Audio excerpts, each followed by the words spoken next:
Welcome to Veena's world. Hi friends, ഇന്ന് നമ്മൾ ഉണ്ടാക്കുന്നത് ബീഫ് വരട്ടിയത് സ്റ്റൈൽ സോയാബീൻ കറി. മസാല നിറഞ്ഞ അടിപൊളി രുചി, ചപ്പാത്തിക്കും ചോറിനും പൊളി കോംബോ. വീഡിയോ മുഴുവൻ കാണണേ. 200 ഗ്രാം സോയാ ചങ്ക്സ് 1 ലിറ്റർ വെള്ളത്തിൽ തിളപ്പിക്കുക. ഉപ്പും കൂടെ ചേർത്താണ് തിളപ്പിക്കേണ്ടത്. ഇറക്കി വെച്ച് നല്ല രീതിയിൽ പിഴിഞ്ഞ് ചെറുതായിട്ട് അരിഞ്ഞ് മാറ്റി വെച്ചേക്കുകയാണ് സോയാ ചങ്ക്സ്. 3 സവാള ചെറുതായി അരിഞ്ഞത്, 1 മുറി ഇഞ്ചി കൊത്തി അരിഞ്ഞത്, 6-7 വെളുത്തുള്ളി, 1 തക്കാളി ചെറുതായി അരിഞ്ഞത്, പച്ചമുളക് 3-4 കഷ്ണം, തേങ്ങ കൊത്തി അരിഞ്ഞത്. ഇത്രയുമാണ് വേണ്ടത്. ഒരു ചീനച്ചട്ടിയിൽ ചട്ടി ചൂടാകുമ്പോൾ വെളിച്ചെണ്ണ ഒഴിച്ച് കടുക് പൊട്ടിക്കുക. പിന്നെ തേങ്ങാമുറി ഇട്ട് കൊടുക്കുക. നല്ല രീതിയിൽ ഇളക്കി കൊടുക്കുക. അത് കഴിഞ്ഞിട്ട് ഇഞ്ചി നല്ല രീതിയിൽ ഇളക്കി കൊടുക്കുക. സവാള, പച്ചമുളക്, വെളുത്തുള്ളി, ഇഞ്ചി ഇത്രയും ഇടുക. അത് കഴിഞ്ഞിട്ട് നല്ല രീതിയിൽ ഇളക്കി കൊടുക്കുക. പാകത്തിന് ഉപ്പും കൂടെ ചേർത്ത് നല്ല രീതിയിൽ ഇളക്കി കൊടുക്കുക.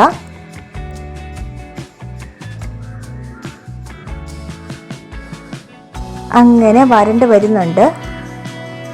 അടിക്ക് പിടിക്കാതെ വേണം ഇളക്കി കൊടുക്കാൻ. കുറച്ചു നേരം ഞാൻ അടച്ചിട്ട് വേവിക്കുന്നുണ്ട്. അങ്ങനെ റെഡി ആയിട്ടുണ്ട്. ഇനിയും കുറച്ച് തക്കാളിയും കൂടെ ഇടുകയാണ്. ഇത് മൂത്ത് വരുമ്പോഴാണ് ഞാൻ തക്കാളി ഇട്ടത്. മൂത്ത് വരുമ്പോൾ മാത്രമേ തക്കാളി ഇടാവുള്ളൂ, അല്ലെങ്കിൽ നല്ല രീതിയിൽ തക്കാളിയും കൂടെ ഒരുപാട് വേകും. പിന്നെ കുറച്ച് കറിവേപ്പിലയും കൂടെ ഇട്ട് നല്ല രീതിയിൽ ഇളക്കി കൊടുക്കുക.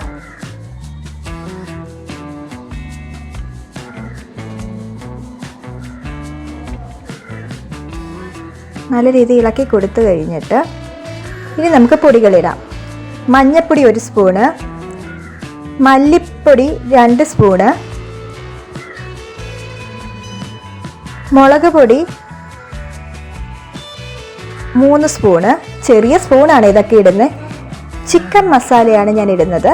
ചിക്കൻ മസാല നല്ല രീതിയിൽ മൂപ്പിക്കുക. ചെറിയ തീയിലിട്ട് വേണം മൂപ്പിക്കാൻ വേണ്ടി, കരിയാതെ വേണം.